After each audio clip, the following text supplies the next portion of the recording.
C'est parti pour l'actualité.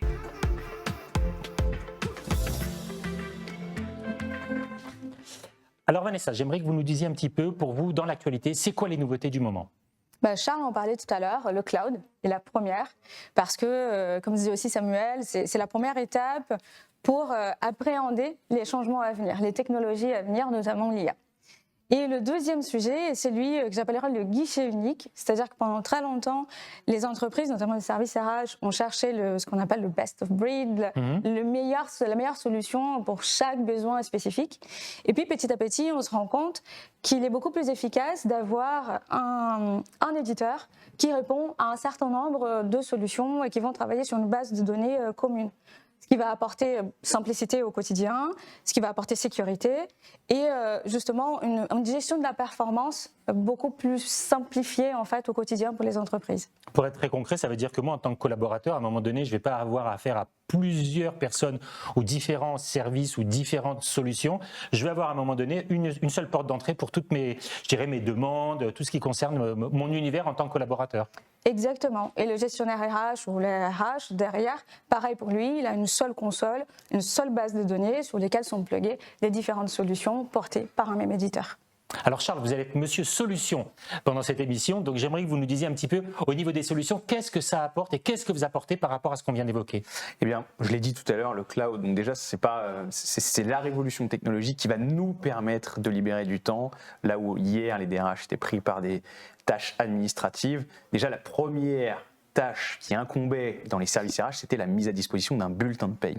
Eh bien ça, c'est grandement facilité par le cloud. Et pourquoi ? Non pas parce que je vais pouvoir faire ma fiche de paye de partout, mais parce que je vais pouvoir intégrer toutes les mises à jour légales, conventionnelles. On sait que la paye en France, c'est l'endroit où c'est le plus complexe de la faire. Eh bien, le cloud, ça va faciliter l'ingestion de tout ce qui est légal et conventionnel pour derrière avoir une fiche de paye bien plus simple à réaliser, bien plus rapide, bien plus fiable. Et donc, je vais pouvoir me concentrer sur d'autres choses.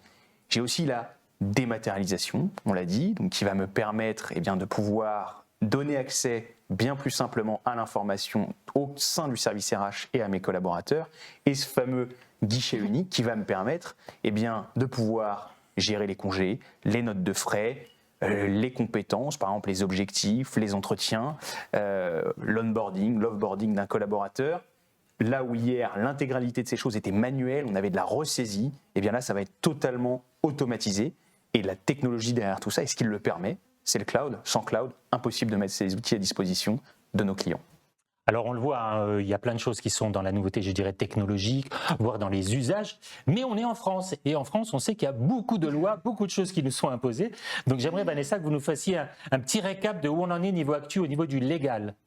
C'est sûr qu'en France, il y a une complexité énorme de passer du très global, du très spécifique, et c'est justement toute l'actualité de la loi.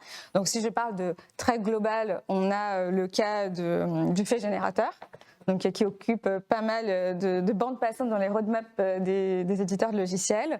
On a aussi, et là quand on rentre dans le global spécifique, l'acquisition des congés dans le cadre des arrêts maladie, donc la loi DADU, qui met en cohérence le droit français et le droit européen, donc avec des situations en arrêt maladie liées au travail, pas liées au travail, qui remontent jusqu'au 1er décembre 2009, avec des situations où l'employé peut demander soit à récupérer des jours de congé, soit à être indemnisé dans le cadre d'un contrat de travail qui aurait fini avant l'implémentation de la loi. Donc tout ça, ça occupe les pensées des gestionnaires RH et aussi des éditeurs de logiciels. Et dans tout ça, donc ça c'est le quotidien, on travaille aussi sur des sujets liés à la simplification bulletin de salaire. Donc on sait tous qu'il y avait un premier lot qui était prévu pour 2025, un deuxième pour 2027. Depuis le 9 juin, le système législatif en France il est à l'arrêt, donc il y a des fortes chances, donc selon les dernières informations qu'on a pu avoir, parce que je fais partie d'une association qui s'appelle la SDDS, donc ce sont des auditeurs de logiciels, paye et RH, qui se réunissent pour être aux premières loges en fait de ces changements de loi. Je dirais qu'ils collaborent même avec l'État. Qui collaborent tout à fait pour être capables de mettre en application, comme disait Charles, grâce au cloud, de mettre en application très rapidement, au plus rapidement possible, ces changements dans la loi. Et donc, pour la simplification du bulletin de salaire, les dernières informations qu'on a pu avoir, c'est que pour 2025, ça va être facultatif, les changements seront facultatifs, et que le prochain lot de vrais changements se passera donc en 2027, parce que ça soulève des questions très importantes. Pour les employeurs, ça veut dire quand même, pour eux, ça ne sera pas plus simple, parce qu'ils devront quand même garder toutes les informations telles qu'elles sont utilisées aujourd'hui.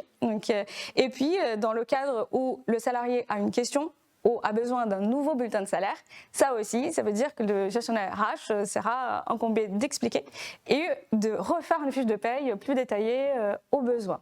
Donc bref, tout ça, on essaye bien sûr d'être en amont, en avance de phase, de travailler avec des organisations et mettre en place le plus rapidement possible dans nos solutions, sans oublier un autre sujet.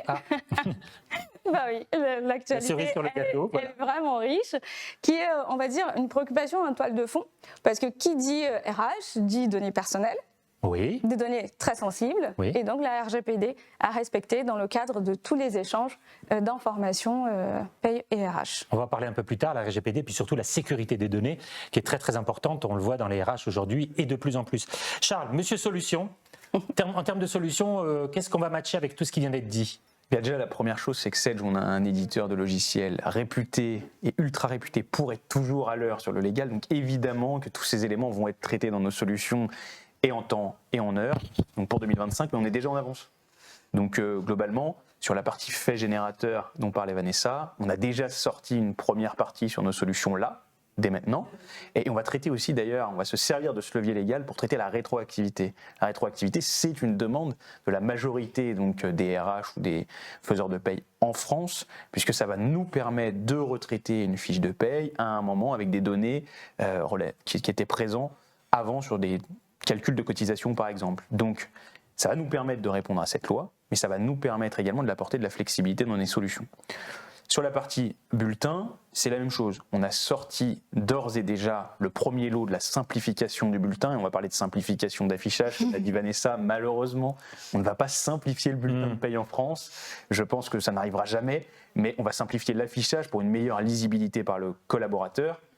Pas sûr qu'il le comprenne, mais en tout cas, il va pouvoir le lire de manière plus simple. Ensuite, la loi DADU, effectivement, on sort à la fin du mois de juin les éléments donc, sur nos produits également pour donc, permettre d'être conforme. Par contre, il y aura certainement certains ajustements réalisés manuellement parce qu'on n'a pas forcément toutes les données depuis 2009. Si le client avait d'autres logiciels d'ici là, forcément, il va falloir refaire quelques traitements manuels. Mais en tout cas, on va pouvoir saisir et on va pouvoir être conforme dès 2025 sans aucun souci. On est déjà en avance de phase chez Sedge. C'est intéressant, on voit bien qu'il y a quand même beaucoup d'obligations qu'on appelle légales. Est-ce qu'au quotidien, finalement, l'idée qui est derrière tout ça, c'est de rendre beaucoup plus simple la vie des gens qui nous écoutent, parce que pour gérer tout ça, je pense que c'est assez complexe quand on est une fonction RH. Donc est-ce que l'idée aussi, c'est aussi ça ? L'idée, grâce au cloud, c'est ce que je disais, c'est de le simplifier, c'est de l'automatiser. Là où avant, globalement, quand vous aviez une mise à jour légale, vous appeliez donc, soit Sedge, soit votre prestataire, il se déplaçait chez vous, il vous faisait une mise à jour, il vous faisait du paramétrage. Et bien aujourd'hui, avec des solutions cloud, le but, c'est que vous allumez votre ordinateur, la nouvelle version est passée, et donc globalement, la partie, que ce soit légale ou conventionnelle, parce que là, on a parlé des nouveautés légales, mais la France, c'est des surcouches sur des surcouches, de droit du travail, du conventionnel, d'accords de branche, etc. Et donc, l'intérêt, évidemment, c'est que tout soit mis à jour en automatique. Moi, en tant que gestionnaire de paye, j'ouvre ma paye, elle est à jour, je suis sûr de fournir une fiche de paye correcte, légalement à jour, des dernières nouveautés. Alors, vous allez me voir de temps en temps regarder ma montre, c'est tout simplement parce que je récupère vos questions sur le chat et on en a. Alors, la première question, c'est grâce au cloud et à la dématérialisation du bulletin de paye, vais-je pouvoir choisir mon prestataire ?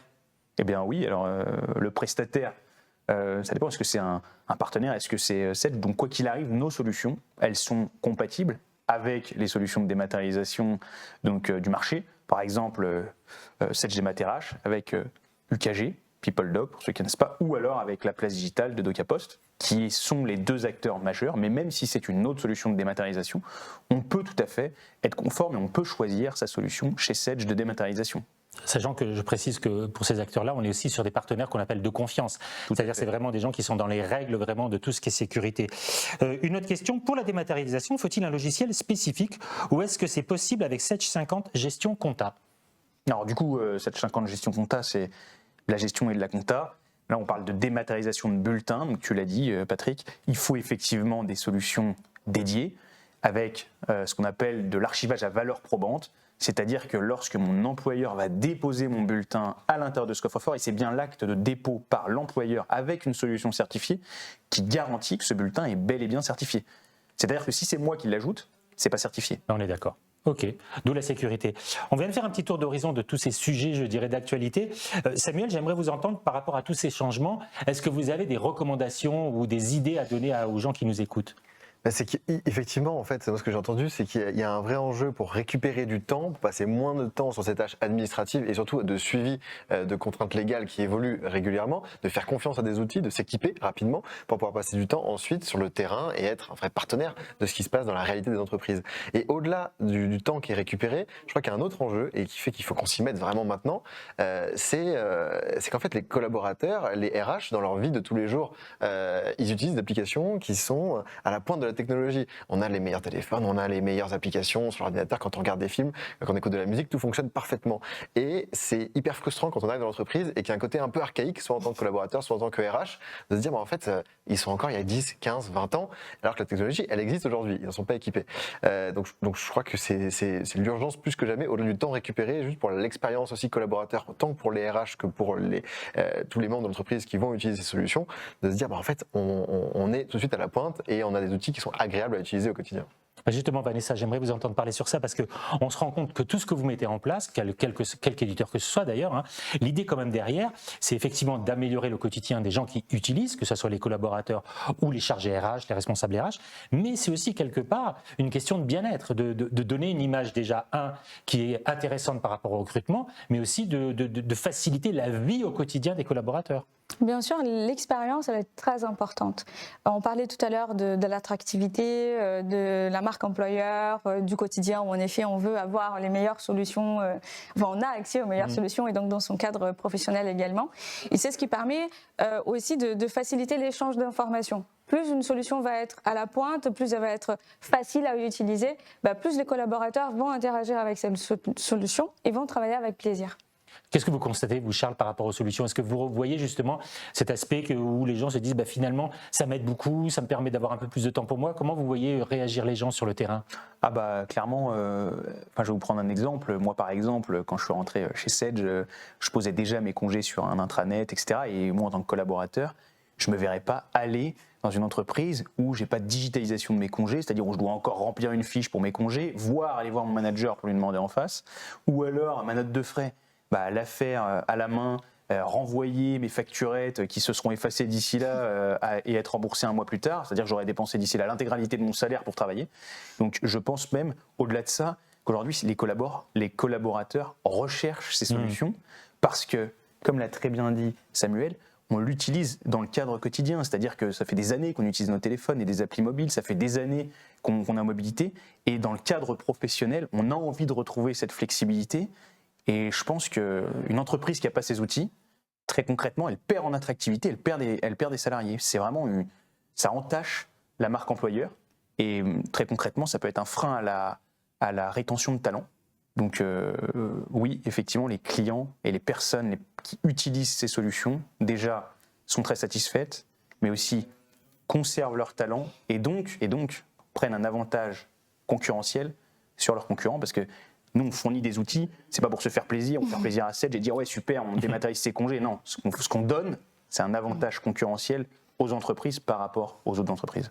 Ouais, on voit que c'est un véritable enjeu. Et puis j'ai un exemple aussi moi dans mon entourage où j'ai une amie qui est DRH qui me dit qu'une des questions que lui avait posée un candidat, c'était quels sont les outils que vous utilisez dans la gestion des collaborateurs. C'était vraiment une des questions que la personne lui avait posée. Donc ça c'est pour répondre par rapport à ce que vous avez dit, Charles.